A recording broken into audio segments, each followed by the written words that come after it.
నమస్తే, welcome to our channel. నేను మీ భానుశ్రీ. మళ్ళీ పెరుగుతున్న కరోనా కేసులు. ఈ లక్షణాలు కనిపిస్తే జాగ్రత్త వహించాలి. కోవిడ్ మళ్ళీ విస్తరిస్తోంది. ఈసారి కేరళలో కొత్తగా ఓ కోవిడ్ కేసుని పరిశీలించారు. ఈ కొత్త వేరియంట్ పేరు JN1. ఈ సంవత్సరం డిసెంబర్ 8న కేరళలో కొత్త కరోనా వేరియంట్ JN1ని కనుగొన్నారు. కేరళలో ఇప్పటికే ఒకరు ప్రాణాలు విడిచారు. ఈ వేరియంట్ త్వరగా వ్యాప్తి చెందుతోంది. ఇంతకుముందు ఈ వ్యాధి అమెరికా, చైనాలో కనుగొన్నారు. మూడో కేసు ఇండియాలో వచ్చింది. ముందు వచ్చిన ఒమిక్రాన్ స్ట్రెయిన్ కంటే కొత్త స్ట్రెయిన్ చాలా భిన్నంగా లేదని ఆరోగ్య శాఖ చెబుతోంది. అయితే వీటి నివారణకు చర్యలు, జాగ్రత్తలు తీసుకోవడం చాలా ముఖ్యం. ఎవరికైనా జ్వరం, జలుబు, గొంతు నొప్పి ఉంటే వెంటనే డాక్టర్ని సంప్రదించాలి.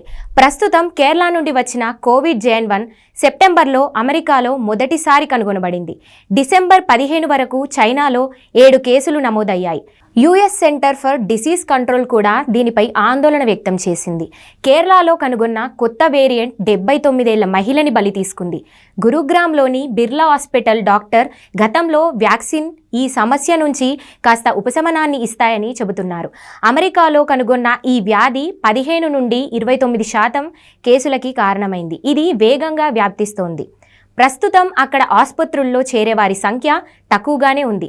అయితే నమోదైన కేసుల్లో చాలా మందికి జ్వరం, దగ్గు, గొంతు నొప్పి, తలనొప్పి, జీర్ణ సమస్యలు ఉన్నాయి. ఇప్పుడు ఇది మన ఇండియాలోని కేరళలోనూ పాకింది.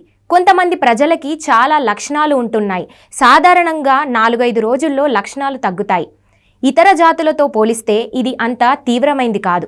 మనం ముందు నుంచే సబ్బులతో చేతులు కడగటం, మాస్కులు వాడటం, సామాజిక దూరం పాటించడం వంటి ముందస్తు జాగ్రత్తలు తీసుకోవాలని చెబుతున్నారు. కొంతమంది ఆరోగ్య నిపుణులు చెప్పినట్లుగా కోవిడ్ వ్యాక్సిన్తో పాటు బూస్టర్ డోస్ కూడా తీసుకోవాలి. చేతులతో కళ్ళు, ముక్కు, నోటిని ఎప్పుడూ తాకడం మానండి. బయటకి వెళ్ళినప్పుడు, వచ్చినప్పుడు మాస్క్ వాడండి. రద్దీగా ఉండే ప్రదేశాలకు వెళ్ళినప్పుడు మాస్క్ వాడాలి. కరోనా ప్రధాన వ్యాధి లక్షణం జ్వరం, దగ్గు కాబట్టి మీ చుట్టుపక్కల ఎవరైనా దగ్గడం, తుమ్ముతుంటే వారికి వీలైనంత వరకు దూరంగా ఉండాలి. జలుబు, దగ్గుతో బాధపడే వారిని కలిసినప్పుడు కొన్ని జాగ్రత్తలు తీసుకోవాలి.